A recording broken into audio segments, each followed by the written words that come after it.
14-year-old Alyssa Marie Hastings sat in the defendant's chair at the Lake County Circuit Courthouse on November 3, 2019, slouched back with her arms crossed, rolling her eyes as the victim's mother stood at the podium to deliver her impact statement.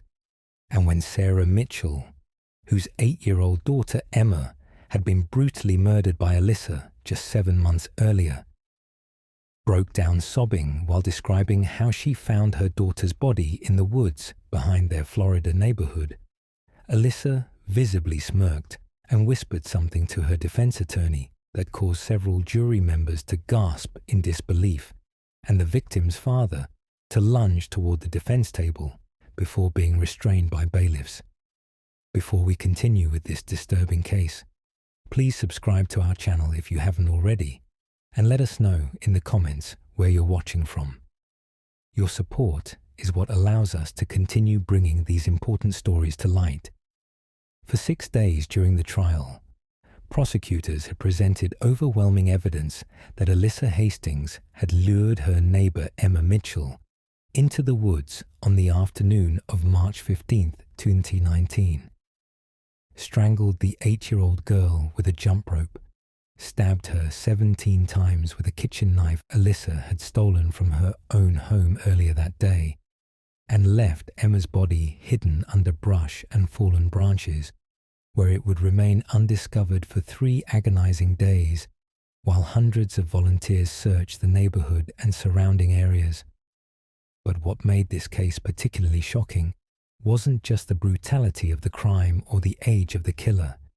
It was Alyssa's complete lack of remorse, her documented statements that she had wanted to know what it felt like to kill someone, and her behavior throughout the investigation and trial that demonstrated a chilling absence of empathy or human emotion that left investigators, prosecutors, and even her own defense attorneys struggling to understand how a 14-year-old girl could commit such evil. As the sentencing hearing approached its conclusion on that November afternoon, with victim impact statements delivered and the prosecution's recommendation for life without parole formally entered into the record, Judge Patricia Thornton looked directly at Alyssa and asked if she had anything to say before sentence was imposed.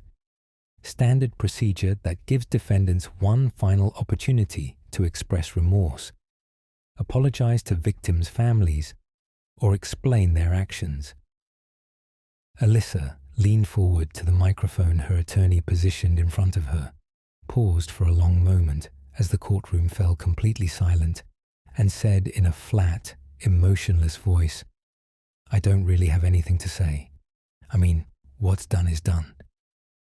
The Mitchell family, seated in the front row just 15 feet from Alyssa, erupted in anguished cries, and Judge Thornton's face showed a flash of anger before she composed herself and delivered a sentence that would send Alyssa Marie Hastings to prison for the rest of her natural life with no possibility of parole, making her one of the youngest people in Florida history to receive that harshest of penalties.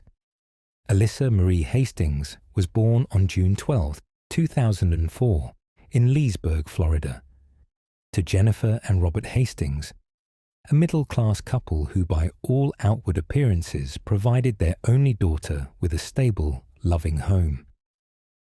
Jennifer worked as a nurse at Leesburg Regional Medical Center, and Robert was employed as a supervisor at a local manufacturing plant, jobs that provided the family with a comfortable suburban lifestyle in a quiet neighborhood, where children played outside until dark and neighbors knew each other by name. Alyssa attended Leesburg Elementary School, where her teachers described her as an intelligent but somewhat withdrawn student who preferred to spend recess alone rather than playing with classmates, and who showed limited interest in forming friendships with other children. But there were no major red flags during Alyssa's early childhood, no documented behavioral problems, no incidents of violence or cruelty to animals, no warning signs that would suggest she was capable of murder. By the time Alyssa entered middle school in 2016 at age 12, subtle changes in her personality and behavior began to concern her parents and teachers. She became increasingly isolated, spending hours alone in her bedroom with the door locked, refusing to participate in family activities or engage in conversations at dinner. Her grades, which had been above average in elementary school, began to decline significantly as Alyssa stopped completing homework assignments and seemed disinterested in her academic performance. Jennifer and Robert tried to reach their daughter through family counseling, conversations about what was bothering her, offers to help with whatever problems she might be facing. But Alyssa remained emotionally distant and uncommunicative, responding to her parents' questions with one-word answers, or simply shrugging and walking away.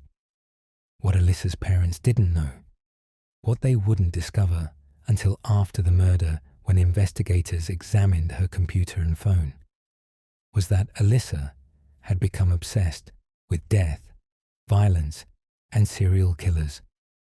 Her internet search history revealed thousands of searches related to famous murderers: Ted Bundy, Jeffrey Dahmer, Aileen Wuornos, the Columbine shooters, with particular focus on the details of their crimes, their methods of killing, and psychological evaluations attempting to explain their motivations. Alyssa had saved hundreds of crime scene photos on her computer, images of murder victims that she had found on dark corners of the internet, where such graphic content is shared. She had created a private journal on her laptop titled Thoughts, where she wrote extensively about her fascination with death and her desire to experience what it's like to take a life and watch someone die. One particularly disturbing entry from February 2019, just 1 month before Emma Mitchell's murder, read, "I think about it all the time now. What would it feel like to kill someone?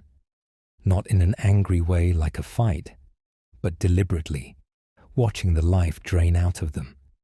I wonder if their eyes would show fear, or if they would just go blank. I need to know. I have to know. I've read about it and watched videos, but that's not the same as actually doing it yourself. Soon I'm going to do it. I just need to find the right person and the right time when no one will catch me." This journal entry, along with dozens of similar passages, would become critical evidence demonstrating premeditation and a calculated plan to commit murder, refuting any defense argument that Emma's killing was an impulsive act by a troubled teenager who didn't understand the consequences of her actions. Emma Rose Mitchell was born on August 7, 2010, in Orlando, Florida, to Sarah and David Mitchell, a young couple who had met in college and married shortly before Emma's birth.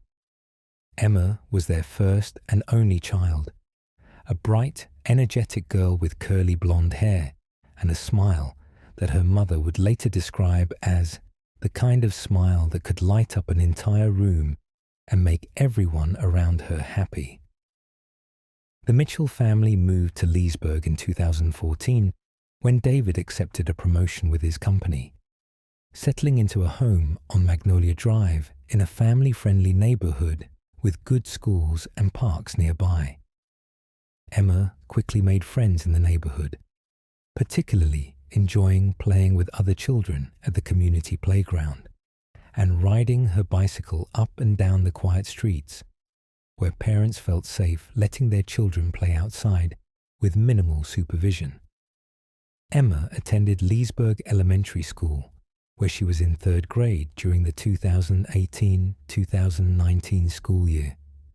Her teachers described her as an enthusiastic student who loved reading, art projects, and helping teachers with classroom tasks. She was kind to other students, often befriending children who seemed lonely or left out, demonstrating an empathy and compassion that made her beloved by both peers and adults. Outside of school, Emma was involved in Girl Scouts, took dance classes at a local studio, and attended Sunday school at her family's church.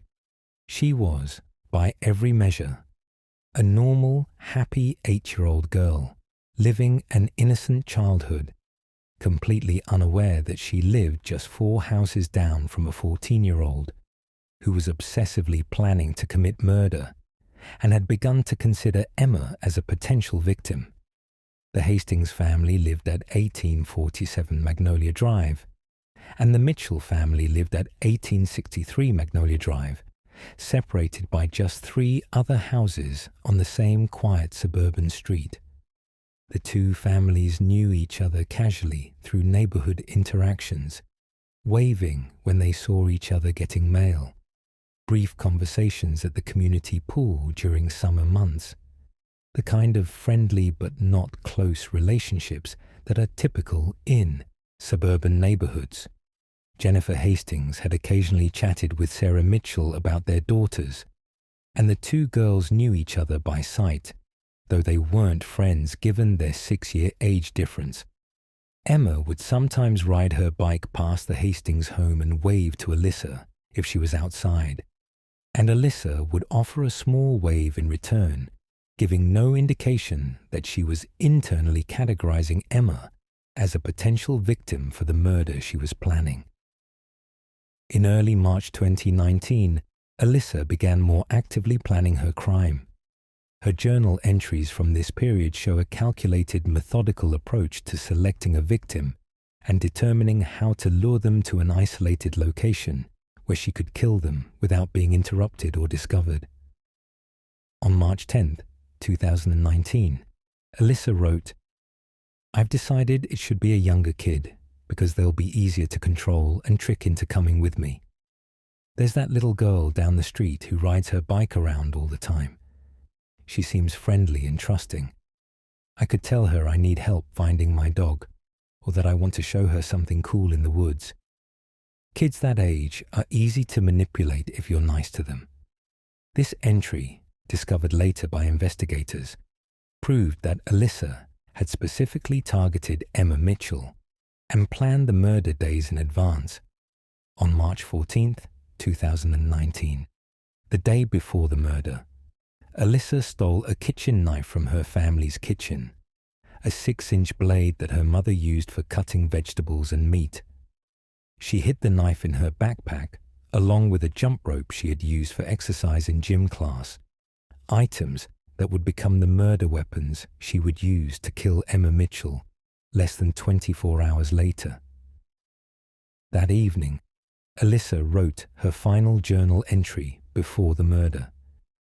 "Tomorrow is the day. I'm ready. I've planned everything out. The woods behind the neighborhood are perfect because people don't really go back there, and there's lots of places to hide a body where no one will find it right away.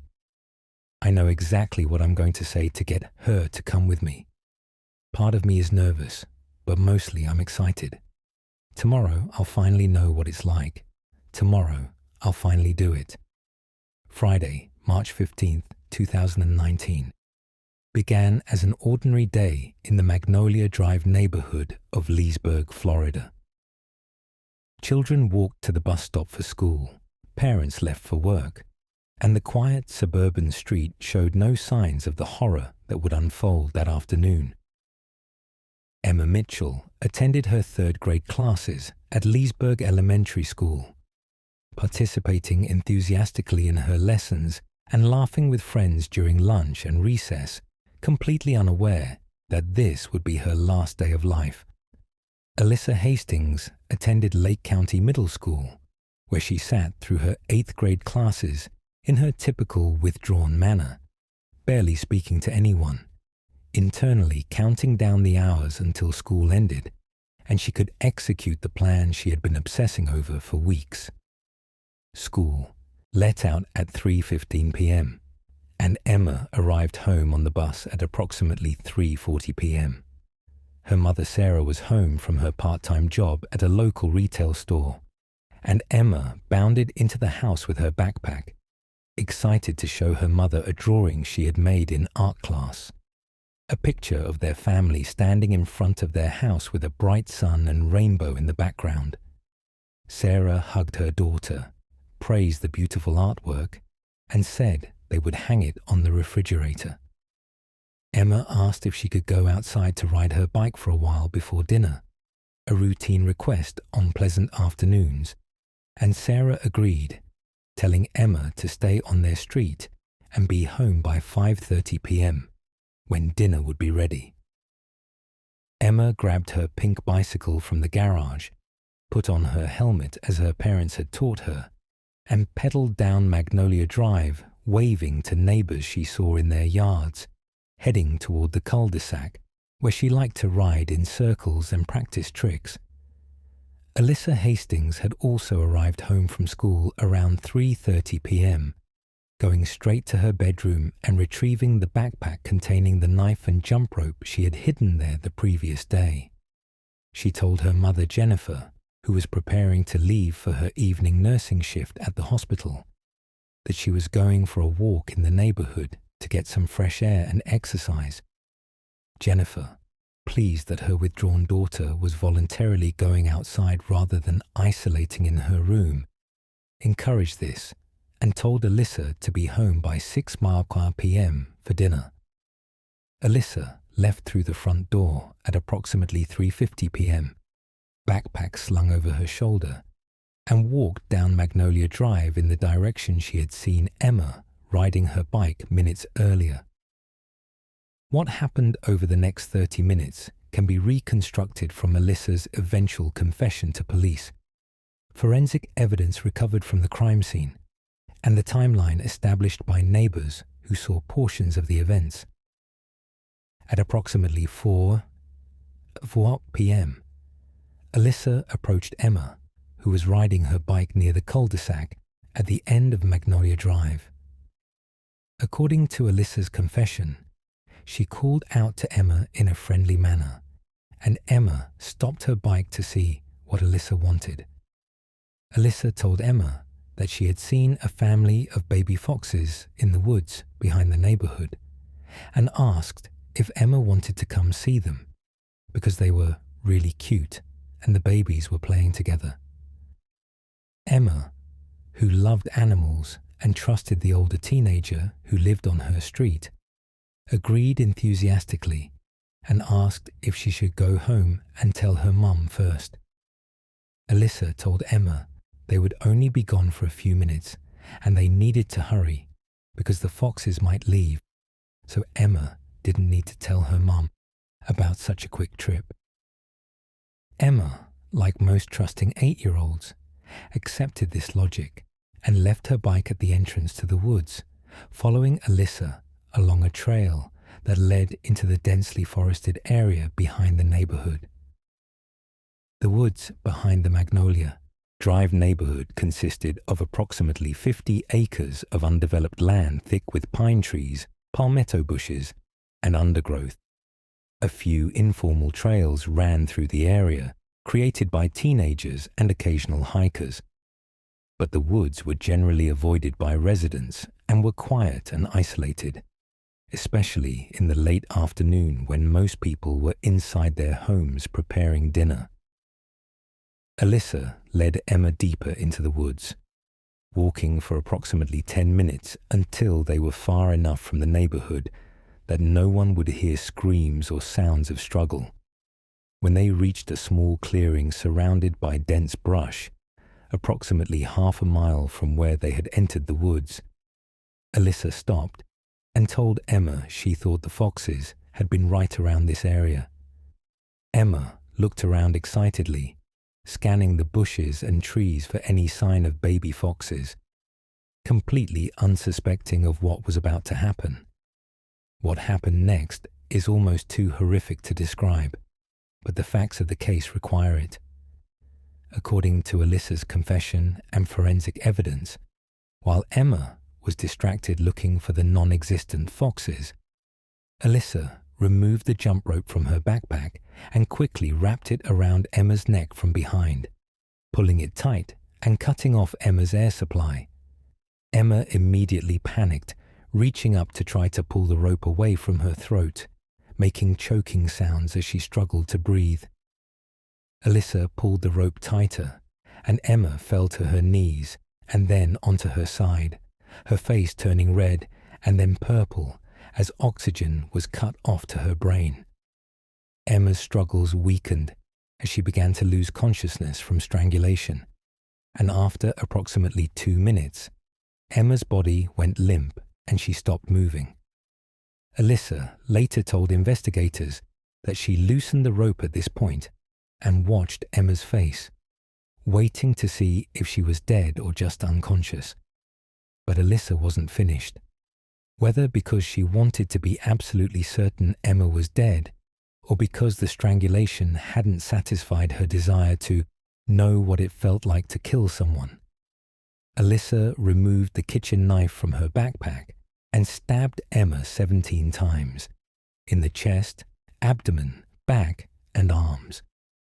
The medical examiner who performed Emma's autopsy would later testify that several of these stab wounds would have been fatal on their own, piercing Emma's heart, lungs, and liver, and that the attack demonstrated sustained violence that lasted several minutes. Emma's defensive wounds on her arms suggested she regained consciousness briefly during the stabbing and tried to defend herself, raising her arms to block the knife, before finally succumbing to her injuries and dying in that clearing in the woods. After confirming Emma was dead, Alyssa dragged the body approximately 20 feet into denser brush and covered it with fallen branches, leaves, and palmetto fronds, attempting to hide it from anyone who might walk through the area. She then cleaned the knife and jump, rope with leaves and dirt, trying to remove visible bloodstains, and placed them back in her backpack. She walked back toward the neighborhood, emerging from the woods at approximately 4:35 p.m. A neighbor named Patricia Hendricks was working in her garden and saw Alyssa walking back toward her house. Noting that Alyssa seemed calm and unhurried, not appearing flushed or upset, as someone would be after committing such violence. Patricia would later tell police she remembered this sighting because it was unusual to see Alyssa outside alone, and she had briefly wondered if something was wrong, but dismissed her concerns because Alyssa had simply waved and continued walking normally. Alyssa arrived back at her house at 4:40 p.m., went directly to her bedroom, and placed the knife and jump rope in a plastic bag which she hid in the back of her closet, behind boxes of old clothes and toys. She then took a shower, washing her hands and arms thoroughly to remove any trace of blood, and changed into clean clothes. Her mother Jennifer arrived home at 5:30 p.m. after running errands before her nursing shift, and found Alyssa in the living room watching television as if nothing had happened. When Jennifer asked Alyssa about her walk, Alyssa replied casually that it was fine, and she had just walked around the neighborhood. Jennifer noticed nothing unusual about her daughter's demeanor or appearance, nothing that would suggest Alyssa had just committed murder less than an hour earlier. Meanwhile, at the Mitchell home just 4 houses away, Sarah Mitchell was growing concerned. It was 5:30 p.m., the time Emma was supposed to be home for dinner, and Emma had always been punctual about coming home when told. Sarah looked out the front window and didn't see Emma riding her bike on the street. She walked outside and called Emma's name, expecting to see her daughter pedaling around the corner, but there was no response. Sarah walked down to the cul-de-sac, where Emma often played, and found Emma's pink bicycle lying on its side at the entrance to the woods, but no sign of Emma herself. Sarah's concern immediately escalated to alarm. Emma would never leave her bike unattended like this. She had been taught to always put it away properly and would never just abandon it. Sarah ran back to her house and told her husband David, who had just arrived home from work, that Emma was missing and her bike was abandoned near the woods. David immediately called 911 at 5:42 p.m., reporting that his 8-year-old daughter hadn't come home when expected and her bicycle had been found abandoned. The 911 dispatcher took down the information and assured David that officers would respond immediately to conduct a search. Within minutes, Leesburg Police Department patrol units were en route to Magnolia Drive, and a missing child protocol was activated, a coordinated response that treats every missing child report as potentially life-threatening until evidence suggests otherwise. Officers Timothy Brooks and Jessica Martinez arrived at the Mitchell home at 5:55 p.m. and immediately began gathering information about Emma's disappearance. They obtained a recent photograph of Emma, a description of what she had been wearing, a purple t-shirt with a unicorn design, denim shorts, white sneakers, and a timeline of when she had last been seen. Sarah told officers that Emma had gone outside to ride her bike around 3:45 p.m. and was supposed to be home by 5:30 p.m., meaning she had been missing for at least 45 minutes. Officers Brooks and Martinez walked down to the entrance of the woods where Emma's bicycle was located and examined it for any signs of struggle or evidence of what might have happened. The bike appeared to have been laid down rather than knocked over, suggesting Emma had placed it there intentionally before going somewhere, but there were no obvious signs of a struggle or forced abduction. By 6:30 p.m., as the sun began to set over Leesburg, a full-scale search operation was underway. The Leesburg Police Department had mobilized additional officers, K-9 units, and volunteers from the community to search the neighborhood and surrounding woods for any sign of Emma. Neighbors poured out of their homes to help, organizing into search groups that spread out through the neighborhood calling Emma's name, checking backyards and sheds, and walking through the wooded areas with flashlights as darkness fell.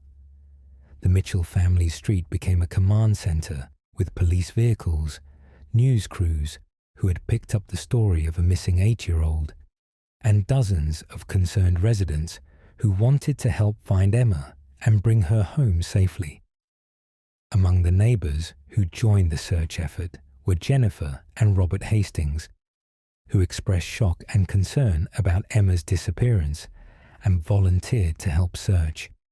Alyssa did not join the search, telling her parents she wasn't feeling well and wanted to stay home, a decision her parents accepted without suspicion.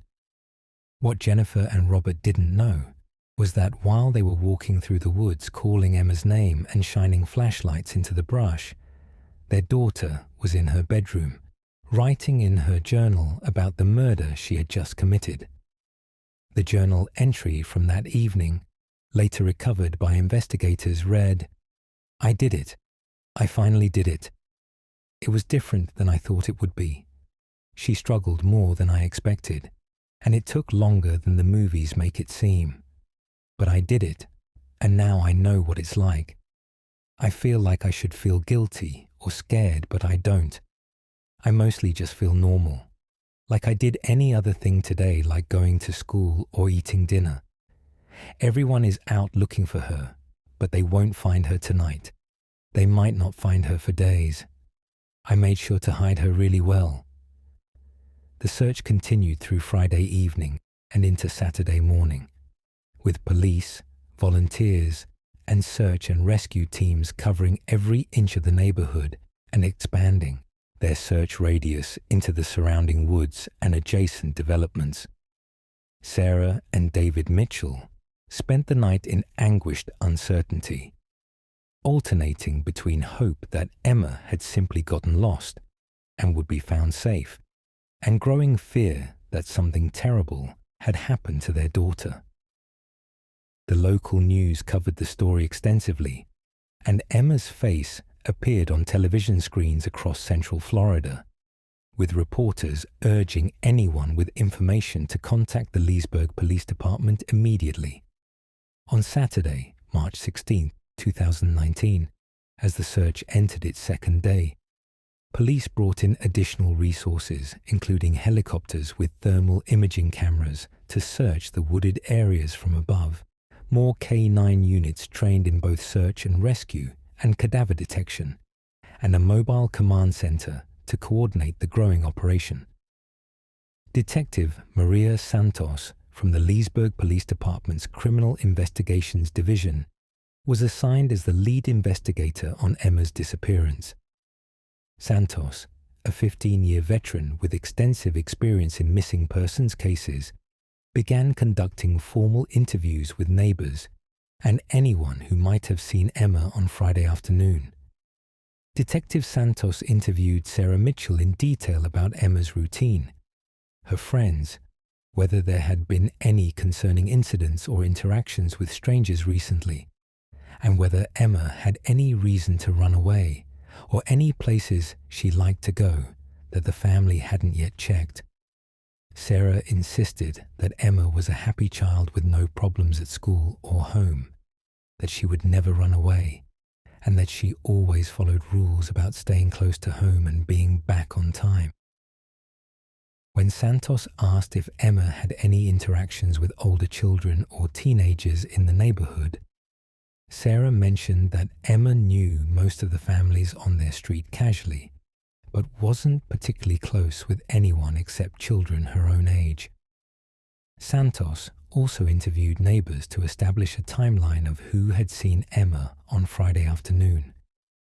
Patricia Hendricks, the neighbor who had been gardening, told Santos she had seen Emma riding her bike toward the cul-de-sac around 3:50 p.m., and then about 45 minutes later had seen Alyssa Hastings walking back from the direction of the woods alone. This information immediately interested Detective Santos. Why had Alyssa been in or near the woods around the time Emma disappeared? Santos noted that she would need to interview Alyssa, but decided to wait until later on Saturday to avoid alerting anyone prematurely before she had more information. The breakthrough came at 2:15 p.m. on Sunday, March 17, 2019, approximately 48 hours after Emma's disappearance. A K9 unit trained in cadaver detection led its handler, Officer Michael Reyes, to an area of dense brush approximately half a mile into the woods behind Magnolia Drive.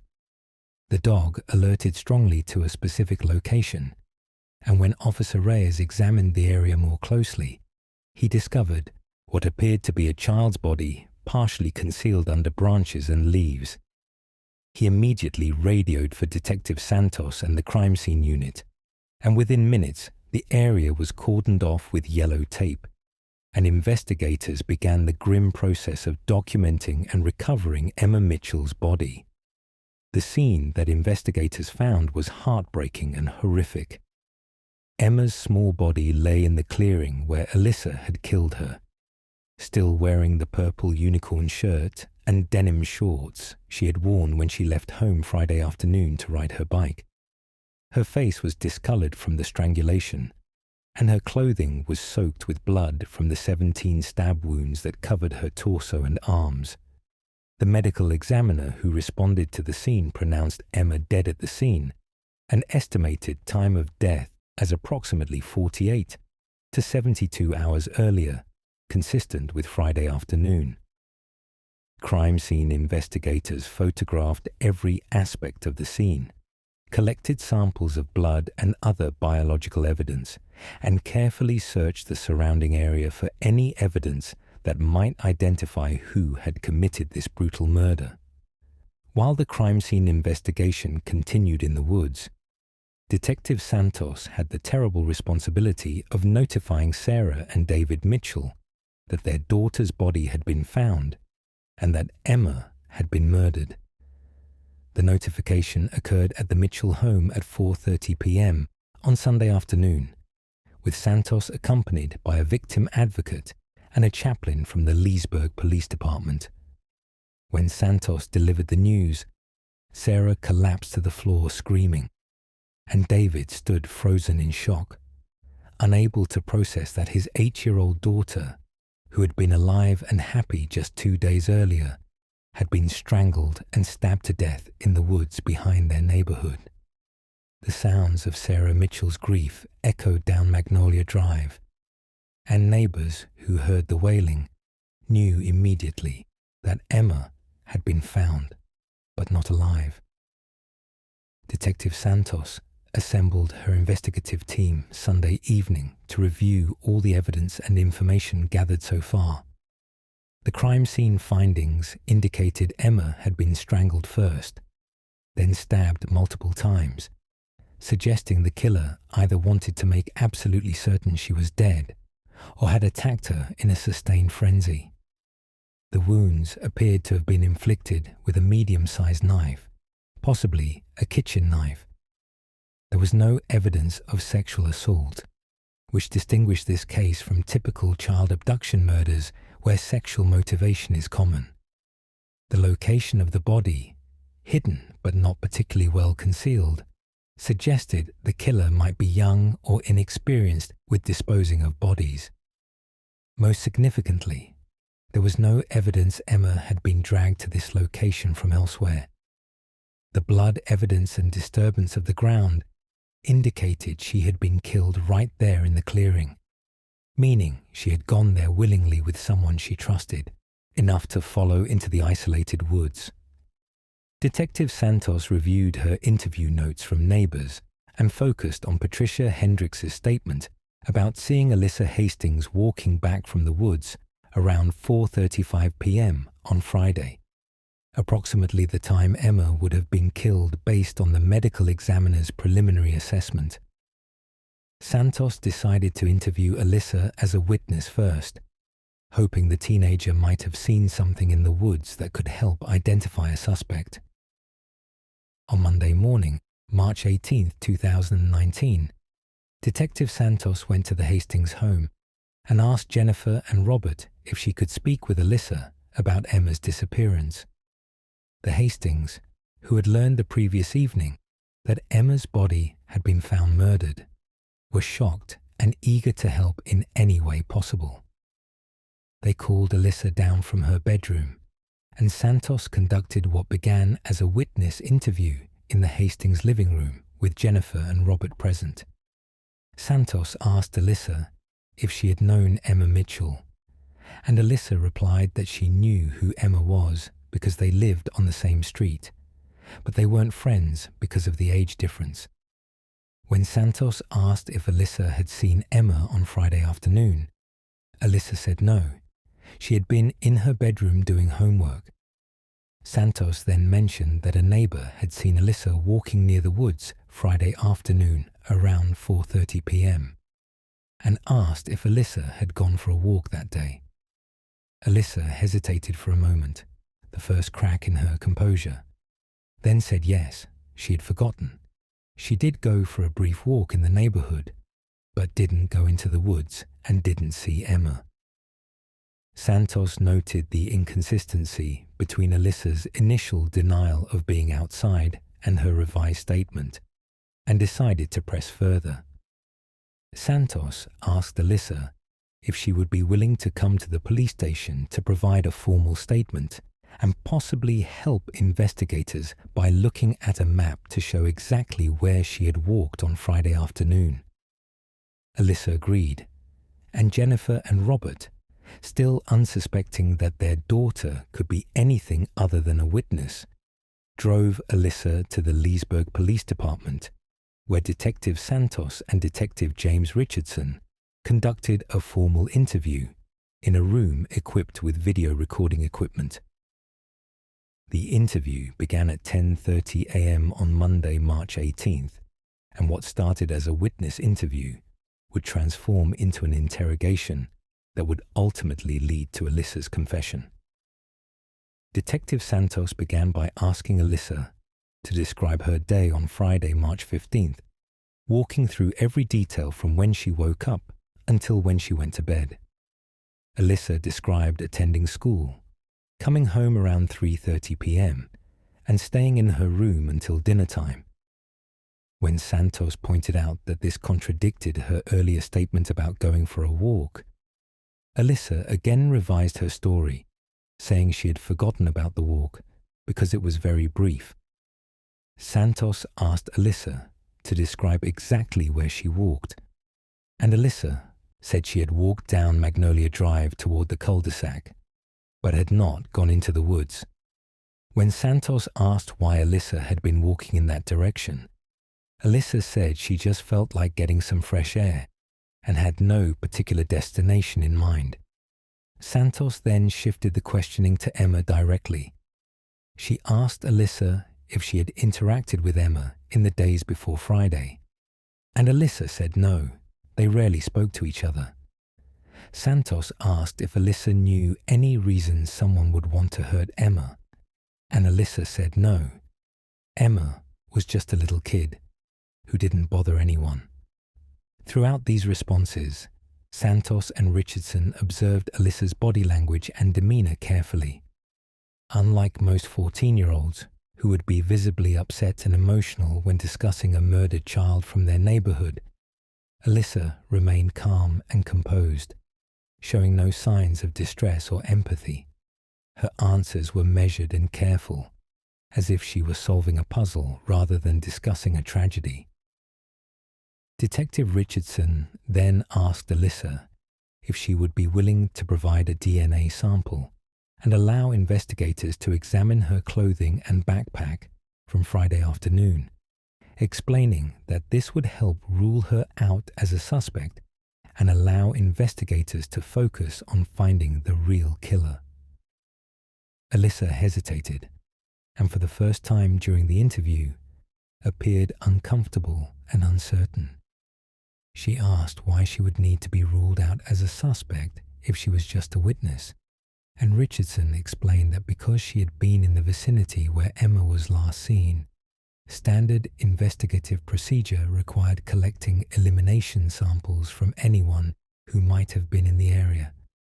After a long pause, Alyssa agreed to provide DNA and clothing samples. While Alyssa was being interviewed, other detectives had obtained a search warrant for the Hastings home based on Alyssa's changing statements and her presence near the woods at the time of Emma's disappearance. The search team executed the warrant Monday afternoon, focusing particularly on Alyssa's bedroom, backpack, and any items she might have used on Friday afternoon. In the back of Alyssa's closet, investigators found the plastic bag containing the kitchen knife and jump rope, both still bearing traces of blood despite Alyssa's attempts to clean them. More damningly, investigators found Alyssa's laptop and discovered the journal entries documenting her obsession with death and murder, her premeditation of the crime, and her post-murder reflections about what it had felt like to kill Emma. At 4:15 p.m. on Monday, March 18th, with the physical evidence from her bedroom and the damning journal entries now in hand, Detective Santos confronted Alyssa directly with the evidence and informed her that she was now being questioned as a suspect, not a witness. Santos read Alyssa her Miranda rights, the right to remain silent, the right to an attorney, the warning that anything she said could be used against her in court. Alyssa, her calm facade finally cracking, asked if she could talk to her parents. Jennifer and Robert Hastings were brought into the room, and Santos explained that their daughter was now a suspect in Emma Mitchell's murder based on physical evidence and documentation found in their home. Jennifer and Robert were devastated and in complete denial, insisting there must be some mistake, that their daughter could never hurt anyone, that the evidence must be misinterpreted. But Santos showed them portions of the journal entries, and as they read Alyssa's own words describing her desire to kill someone and her plan to lure a young neighbor into the woods, the horrible truth began to sink in. Jennifer began sobbing, repeatedly asking Alyssa, "Why? Why would you do this?" While Robert sat in stunned silence, unable to reconcile the daughter he thought he knew with the cold-blooded killer the evidence revealed her to be. With her parents present, and after consulting briefly with a public defender who had been called to the station, Alyssa Marie Hastings confessed to murdering Emma Mitchell. The confession, recorded on video and lasting approximately 45 minutes, was chilling in its lack of emotion and its matter-of-fact recitation of horrific violence. Alyssa described luring Emma into the woods with a full story about baby foxes, strangling her with a jump rope, stabbing her 17 times with the kitchen knife, and hiding her body under brush. When Santos asked why she had killed Emma, Alyssa replied simply, "I wanted to know what it felt like to kill someone. I've thought about it for a long time and I needed to know." When Santos asked if she felt bad about what she had done, Alyssa paused before saying, "I know I'm supposed to feel bad, but I don't really. I just feel kind of normal." Alyssa Marie Hastings was arrested and charged as an adult with first-degree premeditated murder and child abuse. Under Florida law, children as young as 14 can be tried as adults for serious felonies like murder, particularly when the crime demonstrates premeditation and extreme violence. The state attorney's office for Lake County announced it would seek the harshest possible penalty, life in prison without the possibility of parole, based on the brutal nature of the crime, the age and vulnerability of the victim, and Alyssa's complete lack of remorse. Alyssa was held at a juvenile detention facility pending trial, separated from the adult population due to her age, but under maximum security conditions given the nature of her crime.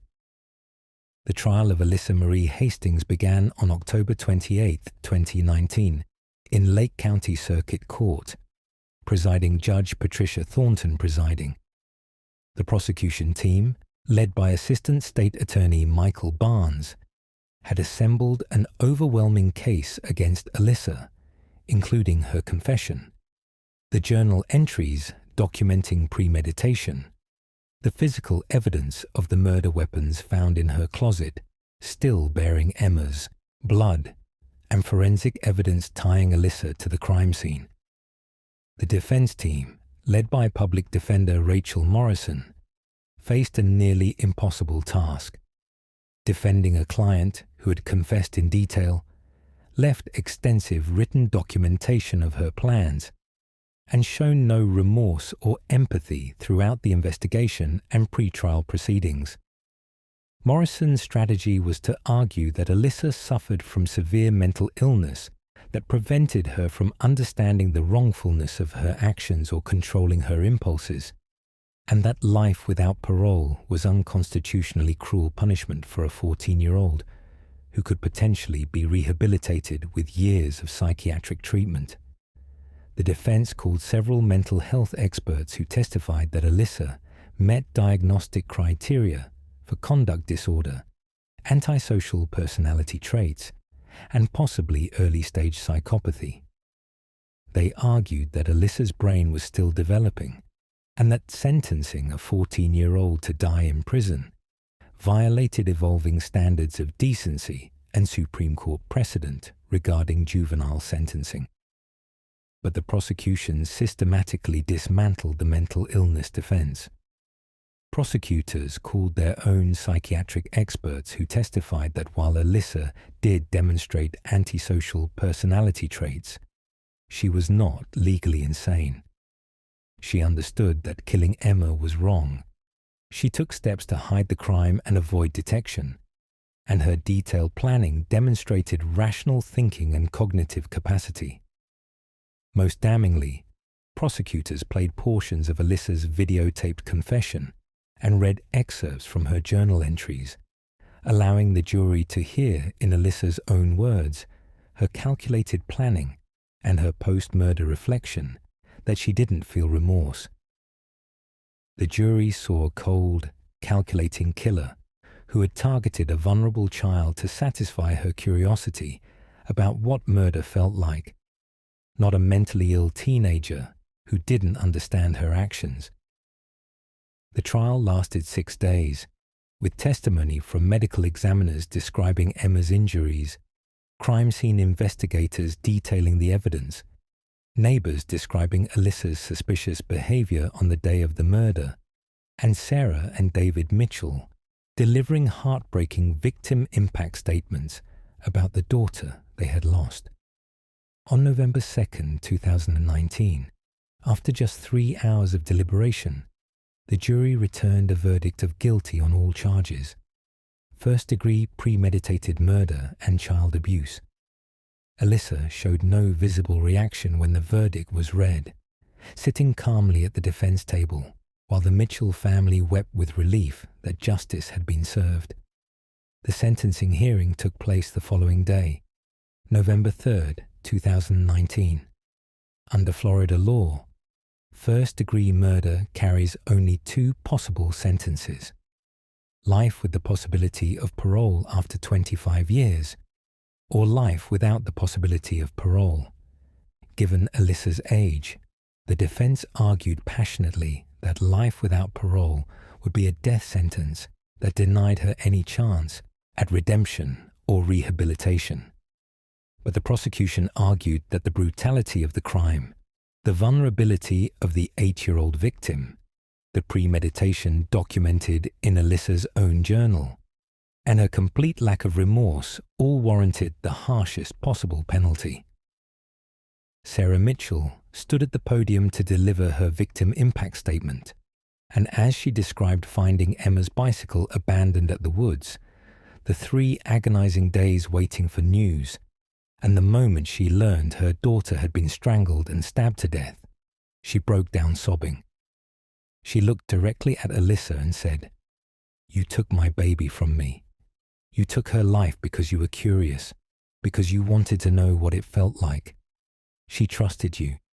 She followed you into those woods because she thought you were showing her something beautiful, and instead you killed her. She was 8 years old. She had her whole life ahead of her, and you destroyed her. You destroyed our family, and you destroyed yourself. I hope you spend every single day for the rest of your life thinking about what you did." As Sarah Mitchell delivered these words, cameras in the courtroom captured Alyssa's reaction. She visibly smirked, a small smile playing at the corners of her mouth, and whispered something to her attorney that made several jury members gasp audibly. The moment was captured on video and would later be played repeatedly on news programs, becoming the defining image of Alyssa's complete lack of empathy or remorse. David Mitchell, sitting in the front row, lunged toward the defense table screaming, "You think this is funny?" before being restrained by bailiffs and returned to his seat. Judge Thornton called for order and warned that she would clear the courtroom if there were any further outbursts. When Sarah finished her statement and returned to her seat, Judge Thornton called for a brief recess. When court reconvened, Judge Thornton asked Alyssa if she wished to make a statement before sentence was imposed. Alyssa leaned forward to the microphone, paused for a long moment as the courtroom fell silent, and said in a flat, emotionless voice, "I don't really have anything to say. I mean, what's done is done." The Mitchell family erupted in anguished cries, and Judge Thornton's face showed a flash of anger before she composed herself and began delivering the sentence. "Miss Hastings," Judge Thornton began, "I have presided over this court for 23 years and have sentenced many defendants for terrible crimes. But I have never encountered a case that disturbed me as deeply as this one. You are 14 years old, a child by legal definition, and that fact weighs heavily on this court. The law recognizes that children are different from adults, that their brains are still developing, that they are more capable of change and rehabilitation, that they deserve to be treated differently by our justice system.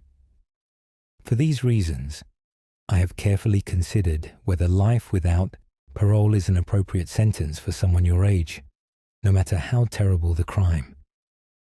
Judge Thornton paused, looking directly at Alyssa, and continued, But after reviewing all the evidence in this case, after hearing the testimony of psychiatric experts, after reading your own journal entries and watching your own confession, I have concluded that you are not a child who made a tragic mistake or a teenager who acted impulsively without understanding consequences.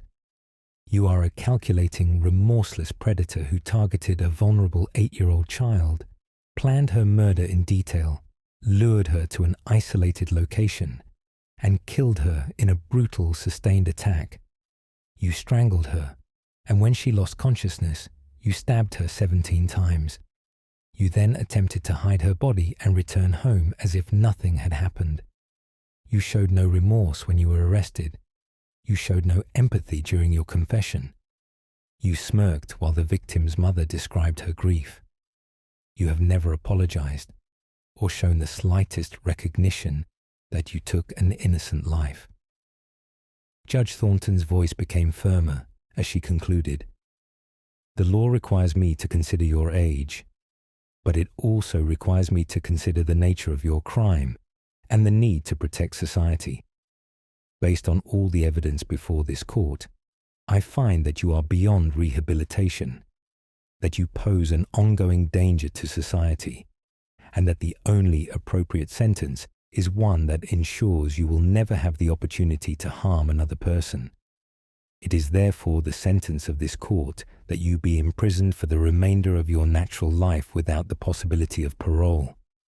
You will die in prison, Miss Hastings. That is what justice requires." Alyssa Marie Hastings was immediately remanded to the custody of the Florida Department of Corrections to be housed at a juvenile facility until she turned 18, and then transferred to an adult prison, where she would spend the rest of her life. As bailiffs led her out of the courtroom, Alyssa turned and looked back at the Mitchell family one final time, her expression blank and unreadable, before disappearing through the door that would lead her to a life behind bars with no hope of ever being free.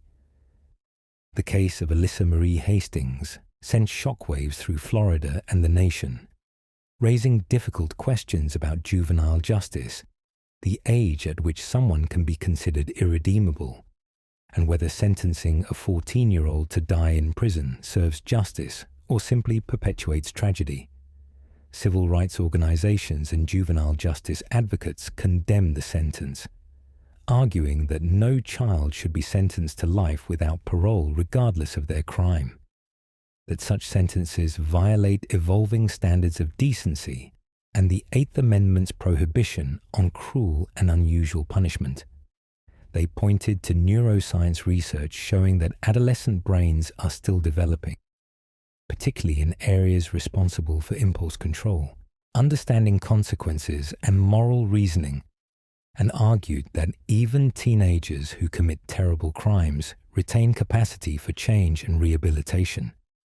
But victims' rights advocates and prosecutors defended the sentence, arguing that some crimes are so heinous and some offenders so dangerous that age cannot be an excuse or a shield from appropriate punishment.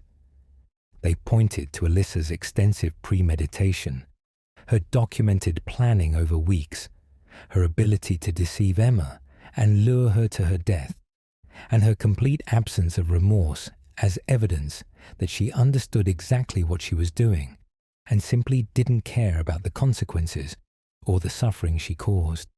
The Mitchell family publicly supported the sentence, with Sarah Mitchell releasing a statement saying, "My daughter was 8 years old. She deserved to live a full life." Alyssa took that from her because she was curious about what murder felt like. That's not a child who made a mistake. That's a monster who happens to be 14 years old. She deserves to spend her life in prison for what she did.